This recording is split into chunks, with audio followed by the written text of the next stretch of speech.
वृंदाय तुलसी देवाय प्रियाय केशवश्च विष्णु भक्ति प्रद देवी सत्यवते नमो नमः।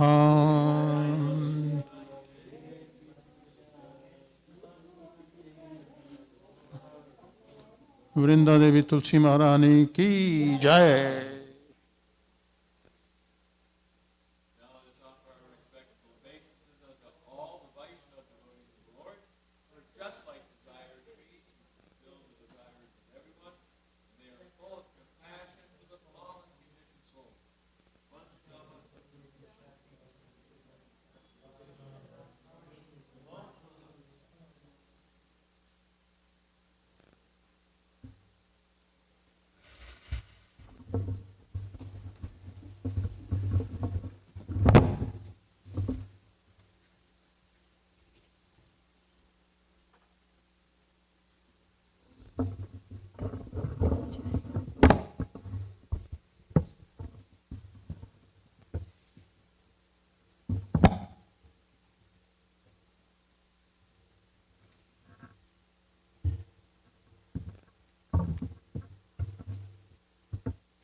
Jaya Radha Madhava Kunja Bihari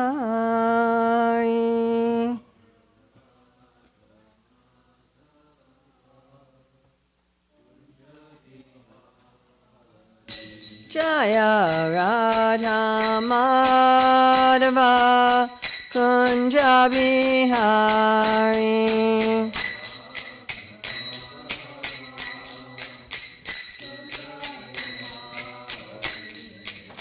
Gopi Jana Vallabha Girivaradari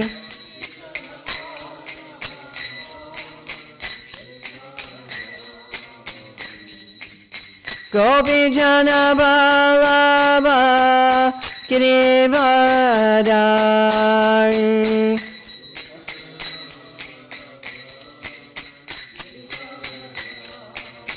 Yasodanandana Braja Janaranjana Yasodanandana Braja Janaranjana Yamuna Tiravanachari Yamuna Tiravanachari Jaya Radha Madhava Kunja Bihari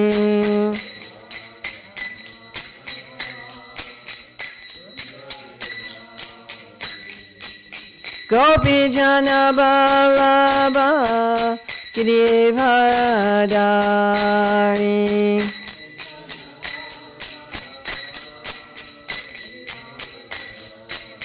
Yasodanandana Braja Janaranjana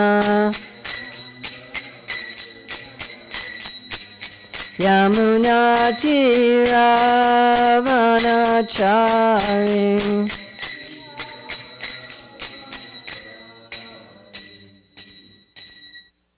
Jayam Vishnupad Paramahamsa Parivrajikacharya Ahasotara Satyashri Srimad His Divine Grace A.C. Bhaktivedanta Swami Maharaj Prabhupada Ki Jai ISKCON Founder Acharya Srila Prabhupada Ki Jai Anantakoti Vaishnava Vrinda Ki Jai Namacharya Srila Haridas Thakur Ki Jai Prem Shri Kaho Shri Krishna Chaitanya Prabhu Nityananda Shri Advaita Gadadhar Shri Vasadi Gaur Bhaktivinoda Ki Jai Shri Shri Radha Krishna Gopinath Shai Mukunda Radha Kunda Giri Govardhan Ki Jai, Vrindavan Dhama Ki Jai, Mathura Dhama Ki Jai, Navadvip Mayapur Dhama Ki Jai, Jagannath Puri Dhama Ki Jai, Ganga Maya Jamuna Devi Ki Jai, Bhakti Devi Ki Jai, Tulsi Maharani Ki Jai, Samaveta Bhaktavinda Ki Jai, Gaur Premanande. All glories to the assembled devotees. All glories to the assembled devotees. All glories to the assembled devotees. All glories to Sri Guru and Gauranga. All glories to Srila Prabhupada. Namo Om Vishnupadaya Krishna Prastaya Bhutale Srimati Bhaktivedanta Swami Niti Namane. Namaste Sarasvati Devi Gauravani Pacharane Nirvisesa Sanyavadi Paskatyade Shatarane. Vandeham Shri Guru Shri Yuta Padakamalam Shri Gurun Vaishnavamscha Shri Rupam Sagrajatam Sahagana Raghunatham Vitam Stam Sajivam Sadvaitam Sadvadutam Parijana Sahita Krishna Chaitanya Devam Shri Radha Krishna Padam Sahagana Lalita Shri Vishakam Vitamscha Vanchakapajubhischa Kripastan Vyevata Patitanam Pavaneva Vaishnavevi Namo Namah. Om Namo Bhagavate Vasudevaya. Om Namo Bhagavate Vasudevaya. Om Namo Bhagavate Vasudevaya.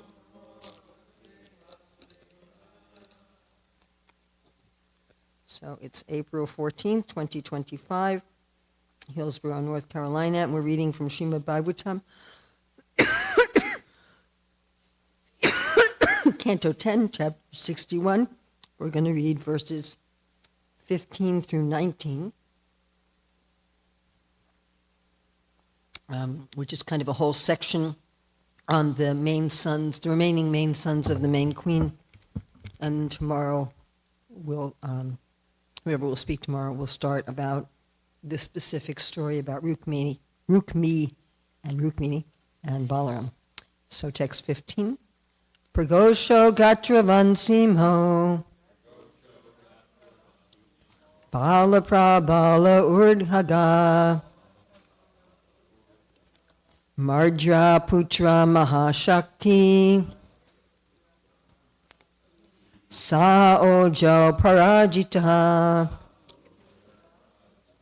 Please chant.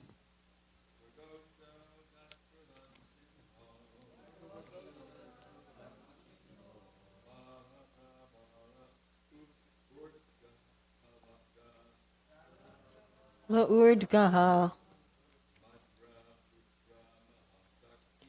Madra Putra Mahashakti Saha Ojo Parajita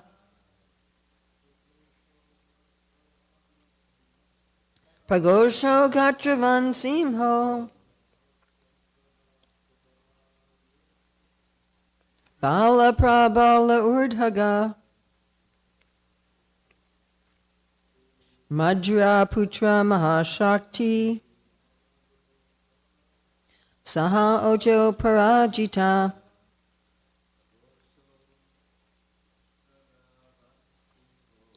Pragosho Gatravan Simho Bala Prabala Urdhaga Madhya Putra Mahashakti Saha Ojo Parajita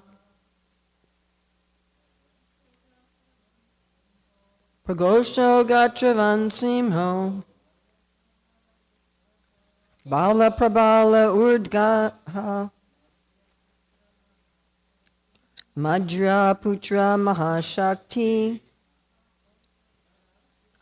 Saha Ojo Parajita Pragoshaha Gatravan Simha. Pragosha, Gatravan, and Simha. Bala, Prabala, Urdhaga. Bala, Prabala, and Urdgaha. Madraha, of Madra, Putraha, Sons. Mahashakti. Saha. There's no. Okay, so they're doing that whole thing. Mahashakti Saha Oja Aparajita. And then we have Mahashakti, Saha, Oja, and Aparajita.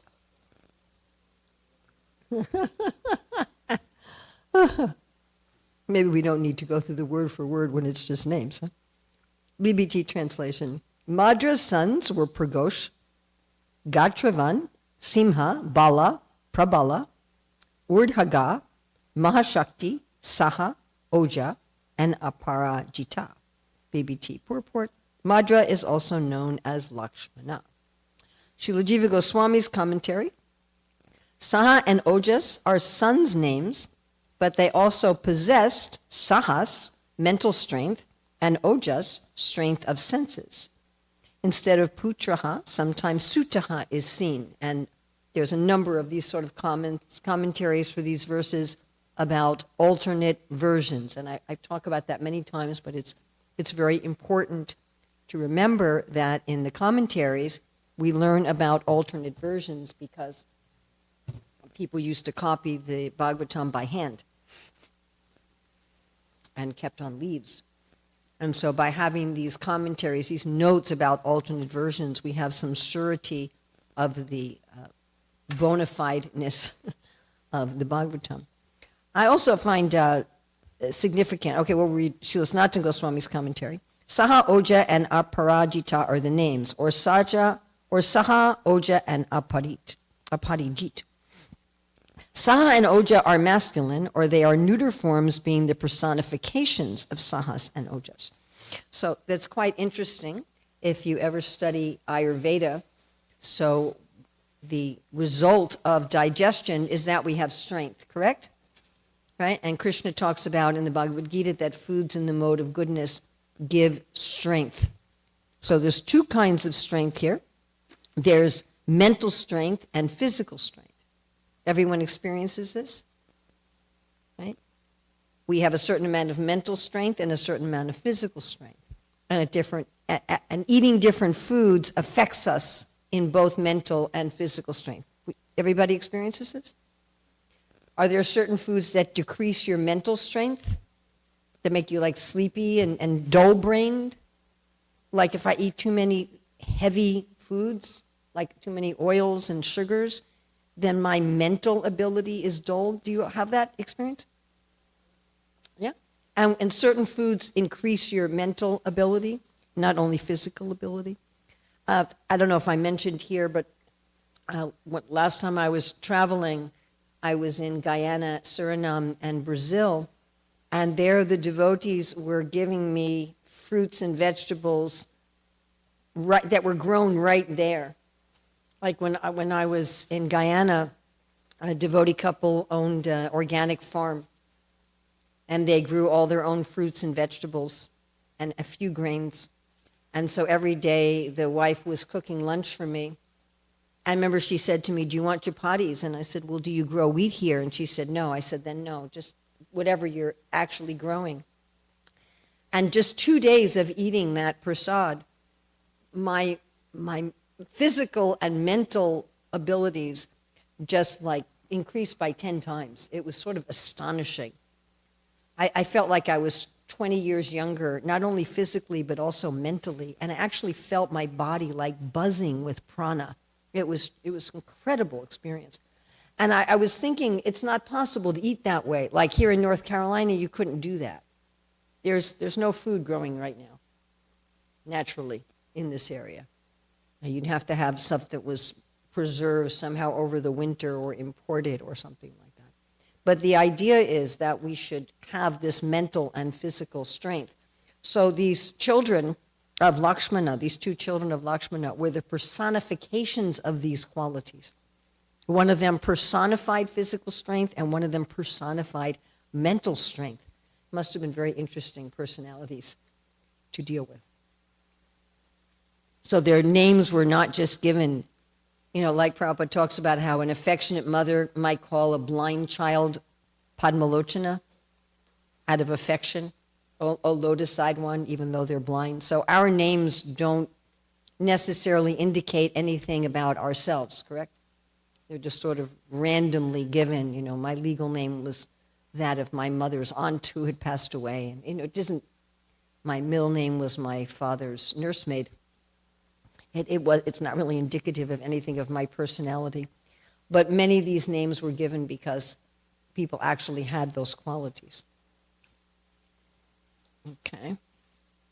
So the next verse, 16, we'll just read the translation. Mitravinda's sons were Vrika, Harsha, Anila, Gridra, Vardhana, Unnada, Mahamsa, Pavana, Vani, and Kshudi.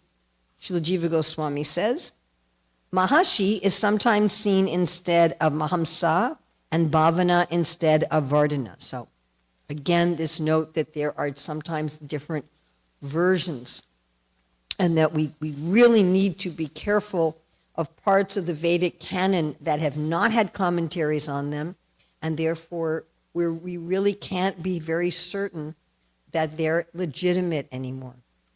There was some devotees who, in order to counter some of Srila Prabhupada's statements, referred to scriptures that our acharyas do not comment on, and there's no way of telling whether those verses are even the original verses. So something that one should have some awareness about, that not just because someone says, well, it says this in this scripture, that verse is actually bona fide. Okay, going on to 17, again, we'll just read the translation.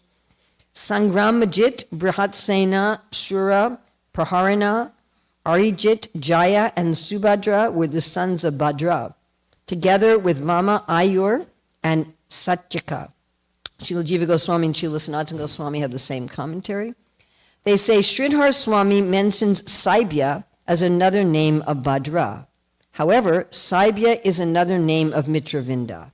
This is probably a scribe's error. So they're pointing out that some scribe in copying the Shastra made an error. This is understood from Vishnu Purana and at the meeting at Kurukshetra, where Mitravinda is addressed as Saibya. That's quoting 1083:7. So here we're seeing our acharyas use what's called hermeneutics. So in order to understand the meaning of something, they also refer to other sources. I also found it very interesting that Mitravinda is addressed as Saibya, because Saibya is one of the 8 principal gopis. You were mentioning yesterday how Krishna has 8 principal queens and also 8 principal gopis. Now, often we think the 8 principal gopis are the Astasakis, whose deities we have in Mayapurdam. Those are not the 8 principal gopis. Those are Srimati Radharani's 8 principal friends. So the list of 8 principal gopis, and there's different lists given in different places. Sometimes there's a list of 10 principal gopis, but generally they're understood as Srimati Radharani and her 2 main friends, Lalita and Vishaka, Chandravali and her 2 main friends, Saibya and Padma, and then another 2 group leaders, a friend of Srimati Radharani's, what the name is now escaping me, and a friend of Chandravali's, Bhadra. So it's interesting because we know that Srila Rupa Goswami, right, in his Vidagdha, which? Lalita Madhava. In his Lalita Madhava, he identifies Chandravali with Rukmini, and he identifies Srimati Radharani with Satyabhama, and he identifies Lalita with Jambavati. So I don't know if he gives all of the principal queens because Krishna hadn't married them at that time, but it would be interesting if Saibya, as one of the 8 principal gopis, is identified with Mitravinda as one of the 8 principal queens. And I don't know, but that would be interesting that she's also called by that name. Saibya is a very interesting gopi. She's one of the chief friends of Chandravali, and she sort of has the same role of Vishaka with Srimati Radharani. And Saibya is especially famous for her flute playing. It's going on to text 18. Shamala, that's her name, yes. That's the other principal eighth gopi. Okay, text 18. Dipti Man, Tamrat Tapta, and others were the sons of Lord Krishna and Rohini. So this is not, obviously, Balaram's mother Rohini. Rohini is also the name of one of the 16,100 queens, and she's considered the most prominent among those 16,100. Lord Krishna's son Pradyumna fathered the greatly powerful Aniruddha in the womb of Rukmavati, the daughter of Rukmi. O king, this took place while they were living in the city of Bojakata. So what Srila Sukadeva Goswami is doing here is he's saying something to incite a question. The entire Bhagavatam is questions and answers. And the same with the Bhagavad Gita. So the system was that the speaker would only respond to questions. That way you know your audience is actually interested. You follow? Like if you just get up and talk about something, maybe nobody cares. But if they've asked a question, they're going to be attentive. So what do you do if there's something that you want to talk about, but there hasn't been a question? So you know the saying, you can lead a horse to water, but you can't make him drink. But what you can do is put salt in his oats, so he'll be thirsty. So what we find is done in the Shastra is that the speaker will salt the oats. They'll put something out there which will incite a question. It will incite more interest. So that's what's happening here. To say that Pradyumna had Aniruddha in the womb of Rukmavati, the daughter of Rukmi, is going to lead to the question, whoa, what? Why is there a marital relation with Rukmi's family when Rukmi tried to kill Krishna and Krishna almost killed Rukmi? So why would that happen? Okay, BBT purport. Lord Krishna's 8 principal queens are Rukmini, Satyabhama, Jambavati, Nagnajiti, Kalindi, Lakshmana, Mitravinda, and Bhadra. Having mentioned all their sons, Sukadeva Goswami now refers to the sons of the other 16,100 queens by mentioning the 2 principal sons of Queen Rohini, the topmost of the remaining queens. Srila Sanatana Goswami's commentary. Rohini was the chief of the other 16,100 queens. The word cha means but, to introduce a new topic about grandsons. So far he's been telling about the main sons, now he's talking about grandson. Also, Rukmi was an enemy of the Lord. Rukmavati gave birth to Aniruddha in his city. In astonishment, Sukadeva says, O king, or Aniruddha was shining. So this word Rajan can either refer to, because it means a king and also someone who's effulgent. So it can mean, oh, the effulgent Aniruddha, or it can mean, oh, king, this is very astonishing. Take text 19, translation. My dear king, the sons and grandsons of Lord Krishna's children numbered in the tens of millions. 16,000 mothers gave rise to this dynasty. That's a lot of kids. The current world record of modern times is, I think, 60-something, of some Russian woman who had lots of twins and triplets. And the one after that is a South American woman who had 50-something children, also quite a number of twins and triplets. And I remember reading about them, and they asked the father, how do you remember all the names?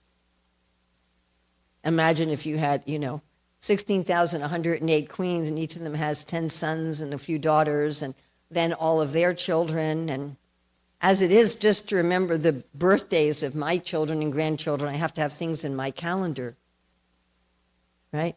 Oh yeah, it's this grandkid's birthday coming up. Srila Vishwanath Chakravarti Thakur says, one can count the mothers of Krishna's offspring, but not the sons and grandsons. Uncountable. Srila Jiva Goswami says, O king, Sukadeva expresses astonishment. Eteshan refers to Pradyumna's and other sons of Krishna. So here we see, of course, Krishna's family, some idea of Krishna's family. And we all have this kind of identity, right? Our identity, if we're going to describe ourselves, we describe ourselves, at least to some extent, in relationship to groups to which we belong, correct?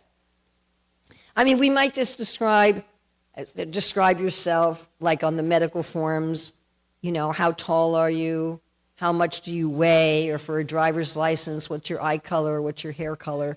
And we might describe something about our personality. Are we reserved and slower paced, or outgoing and faster paced? Are we more cautious? Are we more risk-taking? Are we more introverted, extroverted? We might describe things like that. But we're also going to describe ourselves in terms of some affiliation. I'm from Punjab, or I'm from Gujarat, or I'm from Shanghai, or from Hong Kong, or, I'm from the southern part of Spain, or the northern part of France, or the Flemish part of Belgium. Right? We would describe our geographical location. When it was about 5 years when I didn't have any kind of base or home of any kind when I was traveling. And it interested me that the one question that strangers felt comfortable to ask another stranger is, where are you from? And I had never noticed that until I didn't have an answer. Like if I said, oh, I'm from New York, they would assume I was still living there. Right? I said, no, I haven't lived there for like 40 years. So where are you from? I said, well, I don't really have a home. And they're like, well, what do you do? Well, I travel. Well, where do you stay when you don't travel? I said, any number of, I'm always traveling. So this kind of, a geographical group that you're from, or what your family is. I'm from such and such family. Like we find in the Shastra, people often are identified by their parents. Right? We find throughout the Shastra, the name will be given the son of, the daughter of so-and-so. Right? That's, in the Bible, it's also like that. People are identified in terms of their parents. People identify in terms of their religion. I'm a Presbyterian. I'm Buddhist. I'm a Sunni Muslim. So we have some identity with some group. It's part of our sense of who we are. But our identity with a group in this world is transitory and illusory, and also not particularly satisfying. Because what happens is we try to serve the group with which we identify, thinking that way we will also be satisfied. This kind of principle of watering the root of a tree, feeding the stomach to nourish the body, applies to how we feel about these various groups with which we identify. We think, if I serve my family, if I serve my nation, if I serve my religious group, if I serve my ethnicity, whatever, then I will also feel satisfied. But Prabhupada often says that doing that, neither we are satisfied nor the people we are serving are satisfied. But this tendency to want to identify with a group is ultimately spiritual. We're actually originally part of Krishna's family and Krishna's community. That's why we have this urge. But it's only in forgetfulness that we identify with some temporary group in this body. And our idea of devotional service is, again, to identify with Krishna's family. So actually, we are all eternally part of Krishna's family. And I wanted to turn to a lecture Prabhupada gave on Gita 121 to 22 in 1973 in London. He says, so if we serve Krishna, that is our achyuta position. If we deny to serve Krishna, that is vichuta, fallen condition, achyuta and vichuta. So to become Krishna conscious means achyuta gotra, achyuta gotra. Gotra, perhaps you do not know, gotra is the family tradition. According to Vedic civilization, everyone has got gotra. So, for example, for Vedic marriages, you would marry people to each other if they're from different gotras. And therefore, at the wedding, the priest has to announce the gotra of the bride and the groom.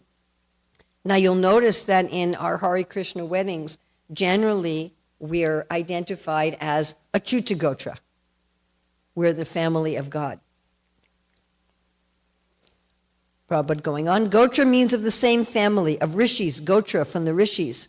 So we have to become achyuta gotra, again belonging to the family of Krishna. Now we are fallen, therefore we have forgotten that we belong to the family of Krishna. When we revive our consciousness, Krishna consciousness, that, quote, I belong to the Krishna's family, unquote, Krishna is not alone. Eko bahu shama. He wants to enjoy. So we are family members of Krishna, not void. That is another rascaldom. Why Krishna should be alone? He is so powerful. He was so opulent. Have you got any experience that a powerful person, opulent person, is alone? Where is that example? Any rich man, any powerful man, any king, any lord, oh, he has got so many associates. So how Krishna can be alone? Krishna is never alone. Therefore, you will find always Krishna with the gopis, Krishna with the cowherd boys, Krishna with Arjuna, insects on the garland. Krishna is never alone.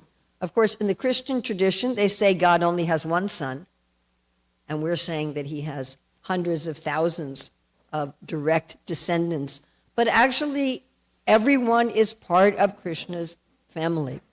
There is propaganda being made by one particular person that we don't have any internal inherent relationship with Krishna. We don't have any internal inherent personality. And I just was getting some messages in the last few days about someone else. We really need to counteract this propaganda. And the person making this propaganda has no authority. This person has no authority in parampara and has no authority even from an academic position, but is making this propaganda that we're not eternally persons. We have the potential to become persons, he said, but we're not actually persons. And Prabhupada is saying so clearly here, we are eternally part of Krishna's family. We've just forgotten. And what happens when we forget? When we forget this urge to become part of a group, to identify ourselves not just in terms of ourselves, but in terms of to whom we belong and where we fit in, ends up getting perverted to things in this lifetime. So I thought of several examples in the Shastra of how illusory this is. One is Chitraketu's son. After he dies, Narada and Angira, they bring him back into his body temporarily. And they say to him, your mother and father are crying. And the child looks and says, who here is my mother and father? I have had so many mothers and fathers in many lifetimes. In which lifetime were these my mother and father? When Srivas Thakur's son leaves his body in the middle of a kirtan, Mahaprabhu also briefly brings him back into his body. And he says, I am simply traveling from one body to another under your order. Sometimes I identify with this family, sometimes I identify with another family. The problems of identifying with a particular family and how illusory it is how in one life we can be someone's friend, and in another life we can be someone's enemy. In fact, Maharaj Chitraketu said, my son must have been my enemy in another life. And to hurt me, he took birth as my child and died at a young age. And Prabhupada writes in the purport, this actually was the fact. Now we have a very interesting situation. Hiranyakashipu had a son, Kalanimi. Kalanimi had 6 sons, and these sons, without asking the permission of their grandfather, Hiranyakashipu, performed great austerities and got benedictions from Lord Brahma. Hiranyakashipu got very offended. How dare you perform austerities and get benedictions without my permission? So he cursed them. He said, you will take another birth where your own father will kill you. They then took birth as the 6 sons of Devaki. Kalanimi took birth as Kamsa. And Kamsa, thinking that these children were his enemies because of the tricky words of Narada Muni, ended up killing the very children who were his sons in a previous life. This is the problem. You know, we're thinking, oh, this is my family, this is my group. Prabhupada also tells the story of one rich man, had a big mansion, a big dynasty, and due to some bad karma, he took birth in his next life in a very poor family, the son of a shoemaker down the street. And he grew up to also become a shoemaker. And then he was going door to door. We have one relative who's a door-to-door salesman. So he was going door to door. Would you like to buy any shoes? When he came to the home that he had lived in his previous life, his sons and grandsons from his previous life, they took his shoes he was selling and they hit him over the head with them. Get out of here. We don't want any peddlers at our door. When Bharat Maharaj, he was the king of the whole planet. Right? Then he took birth as a deer. Then he took birth as a son of a Brahmana, was known as Jadabharata. Jada means foolish or stone-like. And as Jadabharata, there was another great king, Rahugana. One of his palanquin barriers became sick, and so he took by force Jadabharata and put him into slavery as his palanquin carrier. And when Jadabharata wasn't stepping on the ants and the palanquin was shaking, so Rahugana started insulting Jadabharata. Oh, well, I guess you're just some old weak man, being sarcastic. And Jadabharata said, you know, in this life you're the king and I'm the slave. But in another life, maybe I was the king. Because he could actually remember that he had been the king. Prabhupada talks about how Nehru, who had been the prime minister of India, that after he died, one astrologer had said he became a dog in Sweden. And this is the problem with this kind of identification. I have a very good friend who was born a lady in Australia, very, very intelligent. And when she joined the movement, she learned Bengali. And she was actually, before she joined the movement, she was studying to be an acharya of Ashtanga yoga.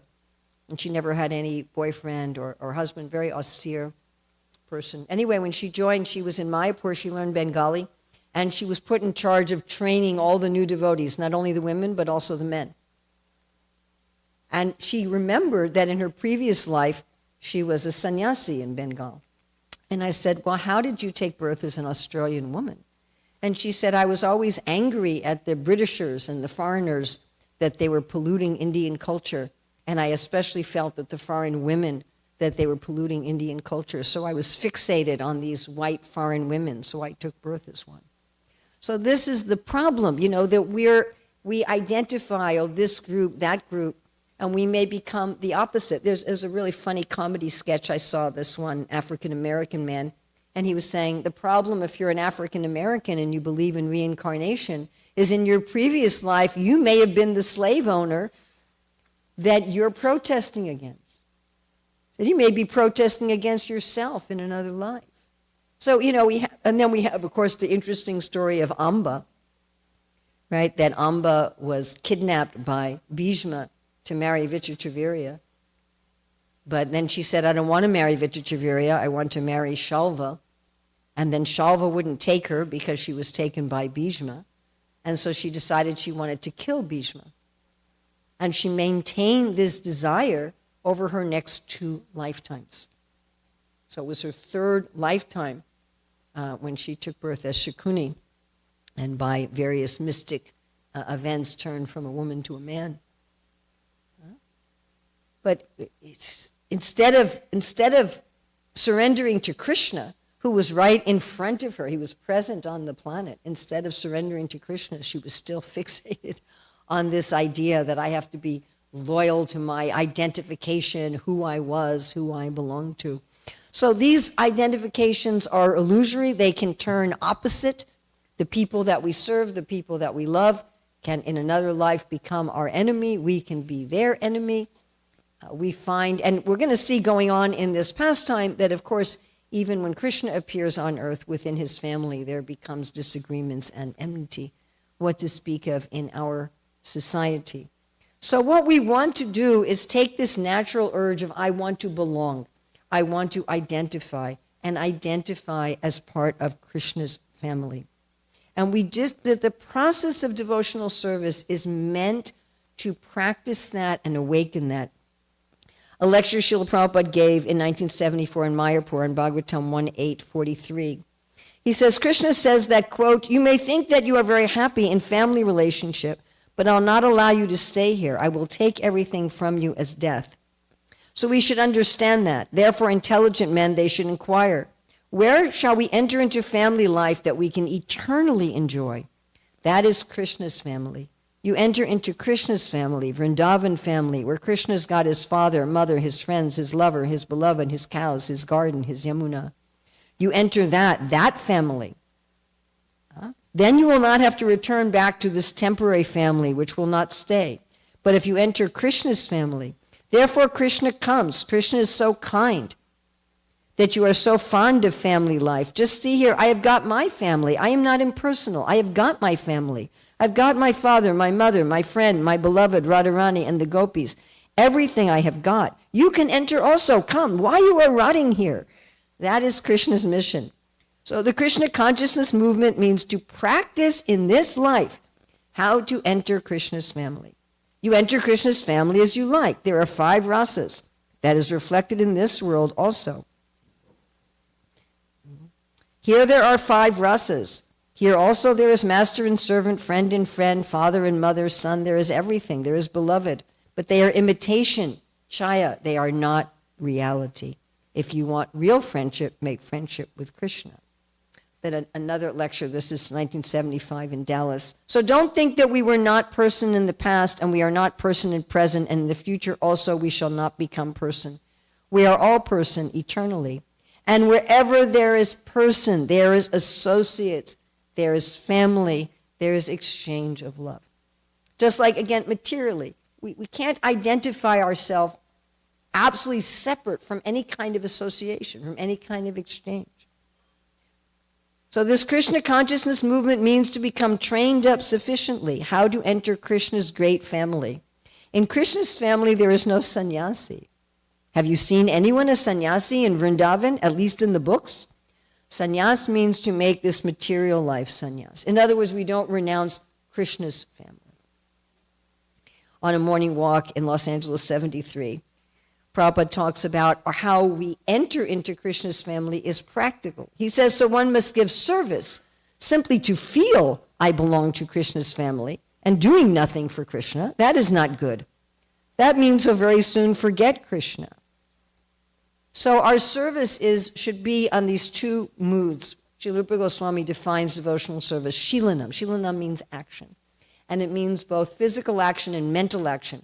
We talked about how these 2 sons, Saha and Ojas, represent physical strength and mental strength.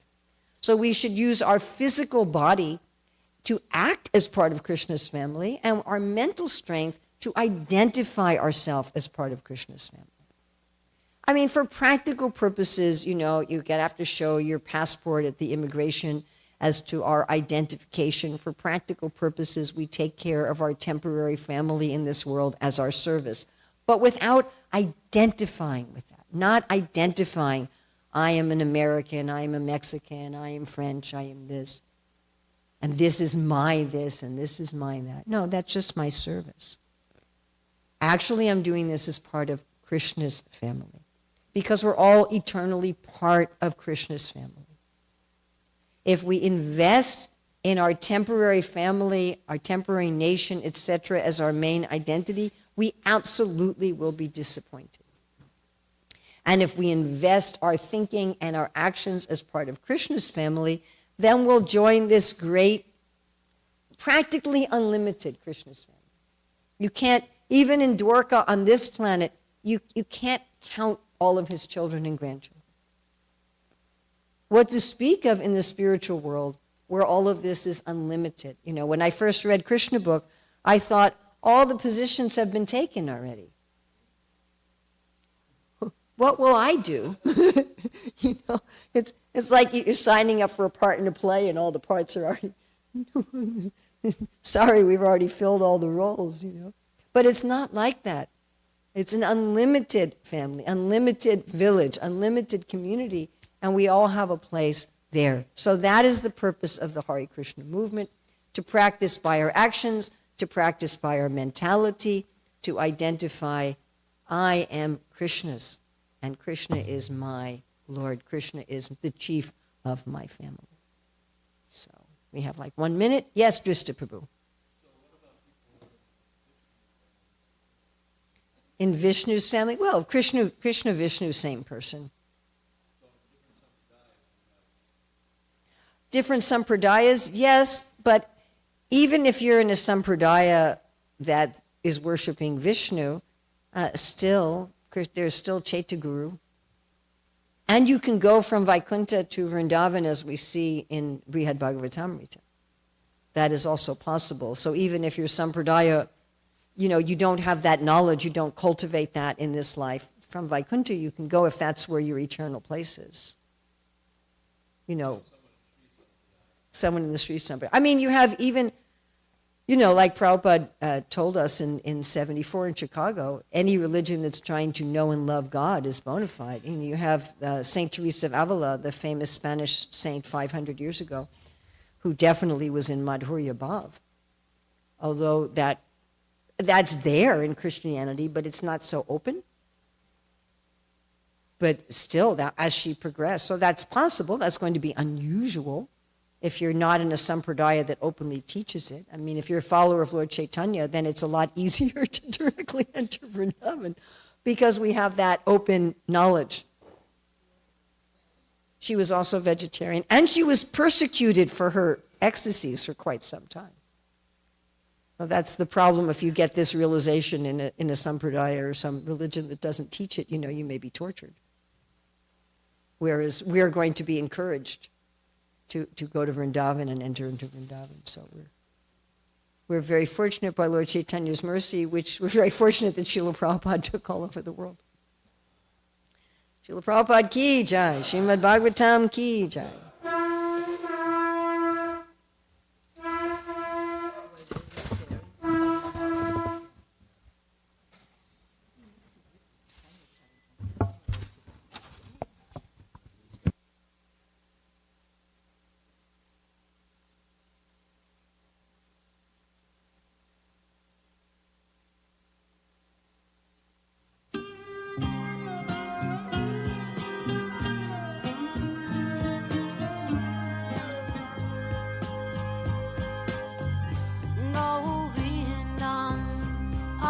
Purusham Tamaham Bhajami Govindam Adi Purusham Tamaham Bhajami Govindam Adi Purusham Tamaham Bhajami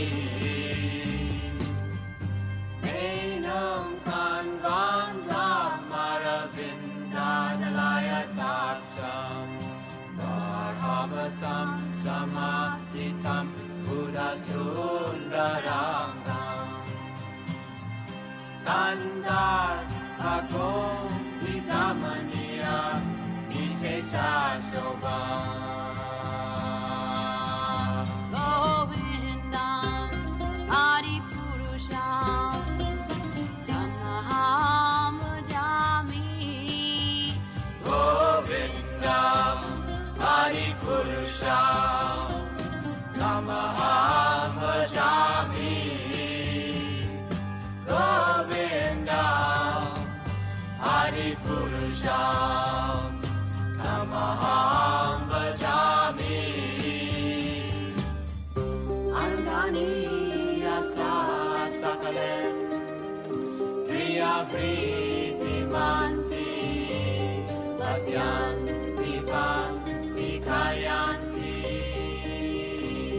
Jiram Naganti Ananda Chinmaya Sadhu Jala Vigrahasya Govindam Adi Purusham Tamaham Bhajami Govindam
Namo Vishnu Padaya Krishna Prastaya Bhutale Srimate Bhaktivedanta Swami Iti Namine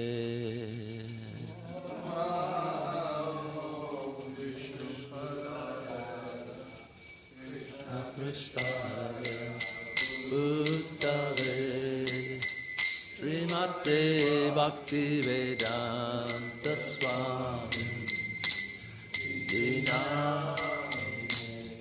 Namaste Saraswati Devi Gauravani Pacharini Nirvishesha Sunyavadi Paschatcha Desatarini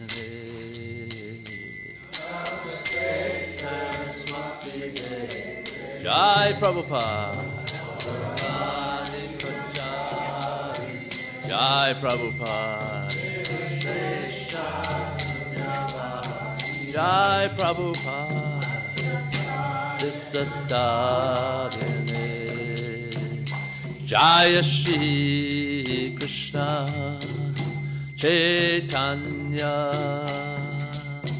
Prabhu Nityananda Shri Advaita Gadadhar Shivasade Gora Bhakta-vrinda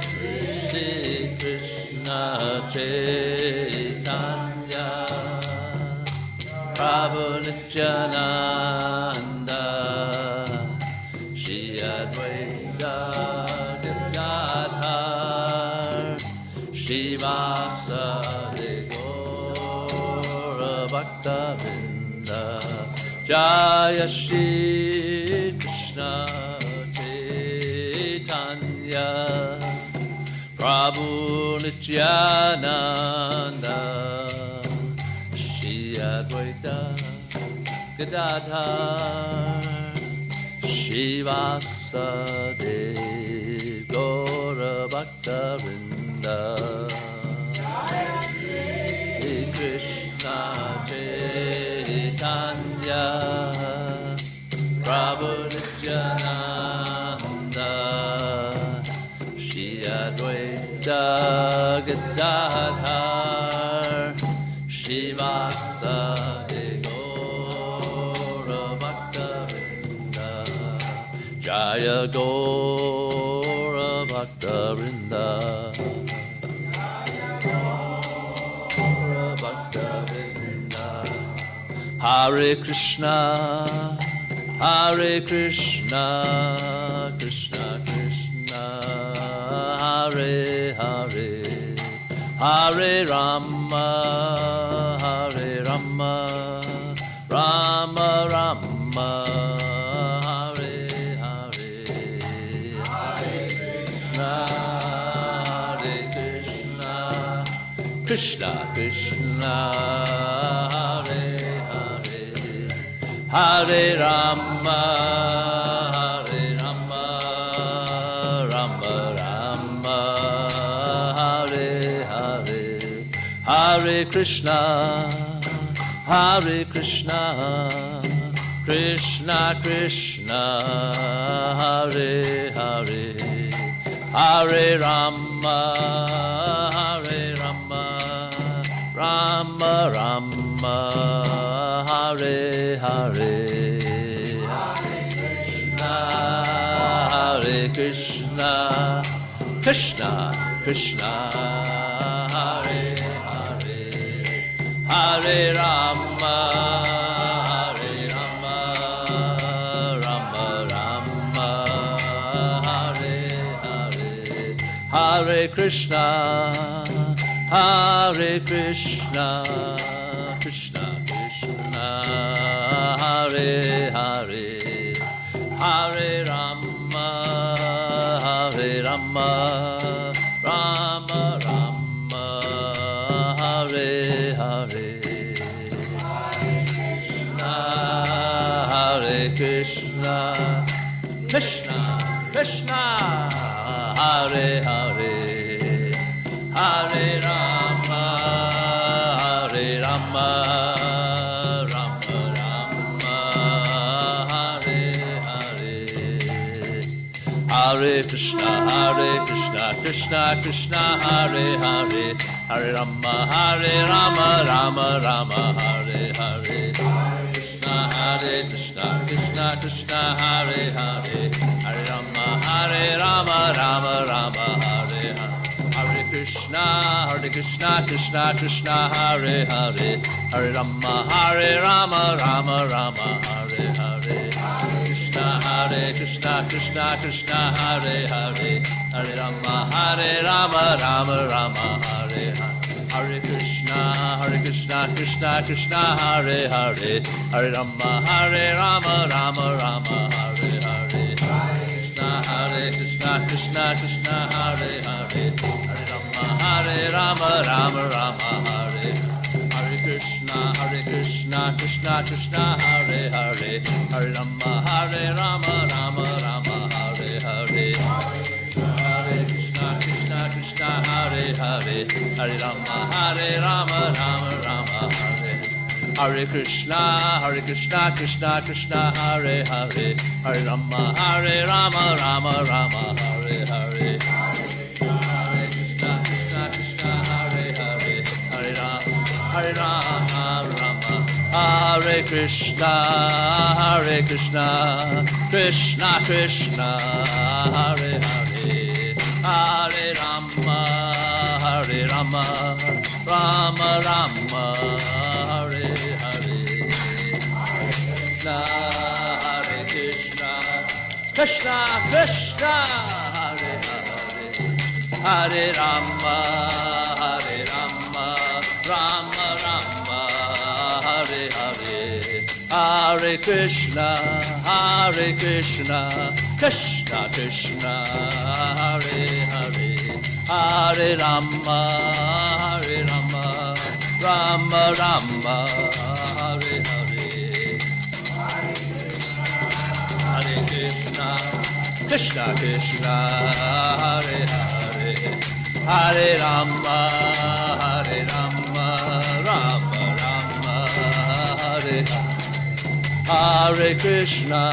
Hare Krishna, Krishna Krishna, Hare Hare, Hare Rama, Rama Rama, Hare Hare. Hare Krishna, Krishna Hare Hare, Hare Rama, Rama Rama, Hare Nitai Gaur, Hari Bol, Hari Bol, Hari Bol, Nitai Gaur, Hari Bol, Hari Bol, Hari Bol, Nitai Gaur. Nitai Gaura Hari Bol, Hari Bol, Hari Bol, Nitai Gaura Hari Bol, Hari Bol, Hari Bol, Hari Bol, Nitai Gaura. Jaya Radha Golokananda, Radha Golokananda, Radhe. Golokananda, Radha Golokananda, Radhe. Jaya Radha Golokananda, Radha Golokananda, Radhe. Golokananda, Radha Golokananda, Radhe. Jaya Radhe, Jaya Radhe, Jaya Radhe, Jaya Shri Radhe. Jaya Radhe, Jaya Radhe, Jaya Shri Radhe. Jaya Radhe, Jaya Radhe, Jaya Radhe, Jaya Shri Radhe. Radhe, Jaya Radhe, Jaya Radhe, Jaya Shri Radhe. Gaura Premanandi, Hari Hari Hari Hari Bo. Jaya Om Vishnupad Paramahamsa Bhagavacharya Satarya.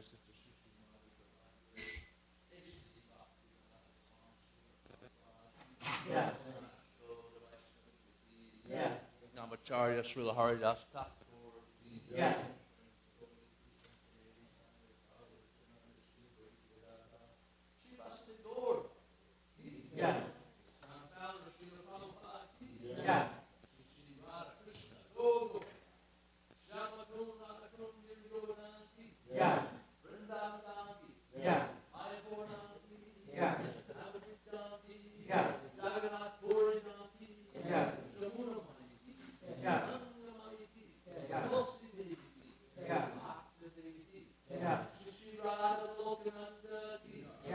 Samaveda Bhakta Vrinda ki, Gaura Premanandi.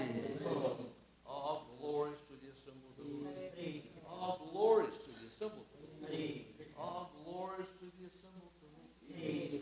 All glories to Shivu.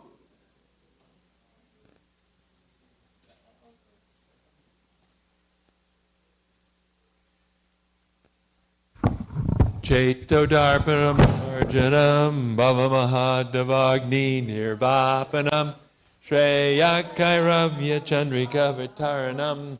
Vidya, you're matching them. Anandam Buddhi Vardhanam Pratipanam Pranamrita Swadanam Sarvatmasnapanam Param Vijayade Shri Krishna Sankirtanam Nam Namakari Bahudan Nija Sarva Shaktis Tatrapitani Amita Smarane Nakala Etad Rishita Vakripa Bhagavan Mamapi Durdaiva Midrishami Hajjani Nanuraga Trinada Pisunichena Charora Pisuhishuna Amani Namana Dena Kirtaniya Sadahari Nadanam Najanam Nasundarim Kavitam Vajagadisha Kamaye Mama Janmani Janmani Ishvare Bhavatad Bhaktir Hoitaki Twai Ainanda Tanurja Kinkaram Patitam Mam Vishame Bhavam Buddha Kripayata Vapada Pankaja Stita Duli Sajashim Vachintaya Nayanam Galadashu Daraya Varanam Gadgarudaya Gira Pulakarnishitam Vapukada Tavanama Grahaneba Vishuti Yugayatam Namishena Chakshusha Bhavashayatam Shunayatam Jagat Sarvam Govindam Virahename Ashlishyavapadamritam Banastumam Adarshanam Marmahatakarotuva Yatatatava Vidadatulam Pato Mat Prananatastusa Eva Napara. Victory to the Sri Krishna Sankirtan, which cleanses the heart of all the dust accumulated for years and extinguishes the fire of conditional life, of repeated birth and death. This Sankirtan movement is the prime benediction for humanity at large because it spreads the rays of the benediction moon. It is the life of all transcendental knowledge. It increases the ocean of transcendental bliss, and it enables us to fully taste the nectar for which we are always anxious. O my Lord, congregational chanting of your holy name alone can render all benediction to living beings. And thus you have hundreds and millions of names like Krishna and Govinda. In these transcendental names, you've invested all your transcendental energies. There are not even hard and fast rules for chanting these names. O my Lord, out of kindness, you enable us to easily approach you by your holy names, but I am so unfortunate that I have no attraction for them. One should chant the holy name of the Lord in a humble state of mind, thinking oneself lower than the straw in the street. One should be more tolerant than a tree, devoid of all sense of false prestige, and